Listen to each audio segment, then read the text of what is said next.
অকল আমাৰ নহয় চবৰ কাৰণে ভাল সেইটো হ'ল 6 শিডিউল কাৰ্বি আলং ডিমা হাছাও আৰু BTCত এই যে দুজন মাইকী লোৱাটো সেইটো বেন কৰিছে বেলেগত কিন্তু BTCত বেন কৰা নাই কেবিনেটে ডিচিশ্যন লৈছে সেইটো BTC কাৰ্বি আলং আৰু ডিমা হাছাও তাৰমানে বড়ো হওক কোনোবা মুছলিম হওক ৰাজবংশী হওক বা যিকোনো মানুহে দুজন ল'ব পাৰে বুলি কৈ আছে কি এইটো 6 শিডিউলটো এক্সামটেড ডিমা হাছাও কাৰ্বি আলং আৰু BTC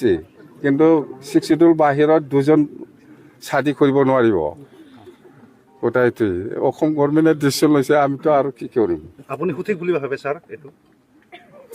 সঠিক বুলি ভাবি মানে আপুনি গভৰ্ণমেণ্টে ডিচিশ্যন লোৱাৰ পিছত আৰু আপুনি কি সেইটো ৰং হৈছে বা ৰাইট হৈছে সেইটো আপুনি কেনেকৈ ক'ম সেইটো ইমপ্লিমেণ্ট হ'বই ডিচিশ্যন